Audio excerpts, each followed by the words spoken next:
Hey guys, how's it going? Kripparrian here. Today I have another sponsored Guild Wars video for you guys. I thought I would take the opportunity just to kind of give you guys a bit of my take going back into the game and showing off mostly the horizontal progression, because this is a concept that typical MMO players who haven't played Guild Wars 2 don't really know about, because MMOs typically don't work this way. Now, this character here, this is my ranger. I made this character when Guild Wars 2 first came out. Right? Really, first came out. I played it for, I don't know, a little while. Not that long. I got it to maximum level. It's level 80. And I got what at the time I thought was the best gear for it. I got some Berserker gear. Alright. Now, the guys over at Guild Wars 2 asked me to check out the game in this age because, well, they still have a very healthy player base. Players are quite happy with the game, and they're getting content. In fact, they just got the End of Dragons expansion. So I thought I'd check out the game. I logged in, I checked it out on stream, and I'm like, okay, let's see what I have on my character. Let's see how it compares. I have the Berserker gear, and I have the Berserker bow, long bow, and short bow. How does that compare? Let's get some upgrades, right? No, that's the best gear. The gear that I got like 9 years ago or something is currently the best gear to play a ranger on. That's a crazy thing if you play a typical. Well, okay, well, I'm level 80, max level. I got to get some more levels on my character, right?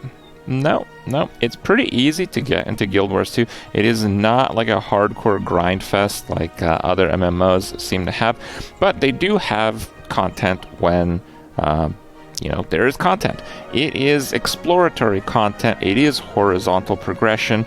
There are things that compete with other things.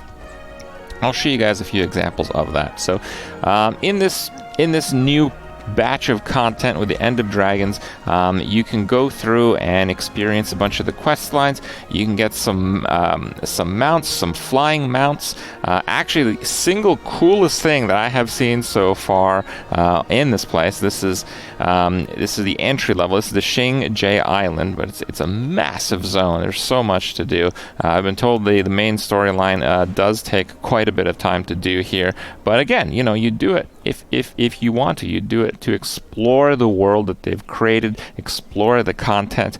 Well, anyway, after doing that a while, apparently you can get a turtle mount. Now, before I show you guys a clip of it, because I want to show you guys my first reaction live on stream when it happened, it is a mount with combat capabilities. It is a mount with 2 players, and the driver has different abilities. They have like a stomp compared to the passenger player, and someone was kind enough to fly their turtle mount to me, and we had a little bit of fun checking out. So why don't you guys check that out for a second? Board turtle. Yes! Okay, go do turtle things.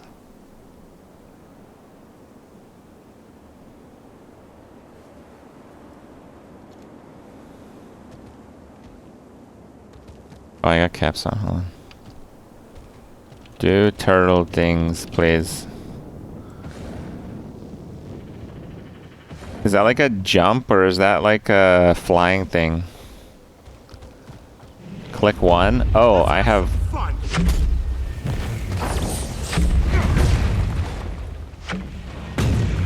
Does that do any damage? Does like 250. It's not that much. Oh no, that's 8,000. Bro, that's more damage than I do. You just spam 1. What does 5 do? Overdrive. Oh my god, dude, it's like a blitz turtle. Just like fly around a turtle and throw mortars around. Oh, it goes underwater too, right.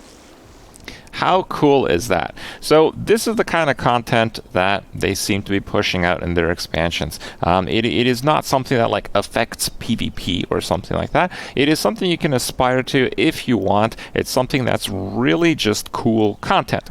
Now, what about like character development? Because characters they have quite a bit of depth in Guild Wars too.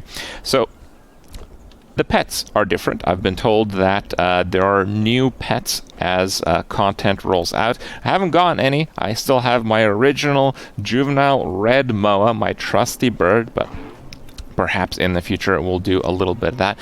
When it comes to the character itself, so getting to max level is pretty easy, but there are, where are they here? Training. So you want to get points during this. It can take some time to get it all. These are kind of like alternative builds in a way. That's simplifying it, but in a way that's what they are.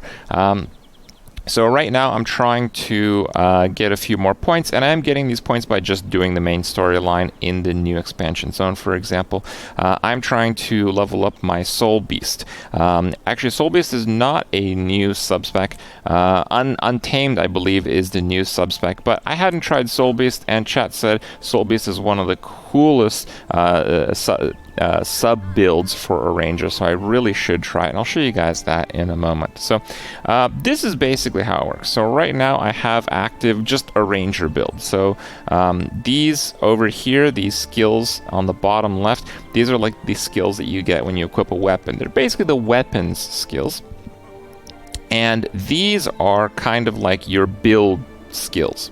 Okay, now these elite specializations, and they do come up with new ones as they roll out content. Again, we have a new one with Untamed for Rangers. You can change these skills if you want. And just to give you guys an example of what I have so far from the Soul Beast, it's really easy because you can set up like a profile for the different builds. So if I go Soul Beast, the idea of Soul Beast is I still have the same weapon skills, and I still have abilities that feel like a ranger, so they're very thematic. But the main thing that a Soul Beast does, if I press F5, it sacrifices the pet and gives me additional skills. I basically like become the beast, right? How cool is that? So they've done a really good job with inventing different ways to play your characters. You know, if you've ever played Guild Wars 2, you can just log in, jump into it, and even play the game in a different way if you choose. Now, they also have masteries. So masteries are kind of like, in a way of like trades.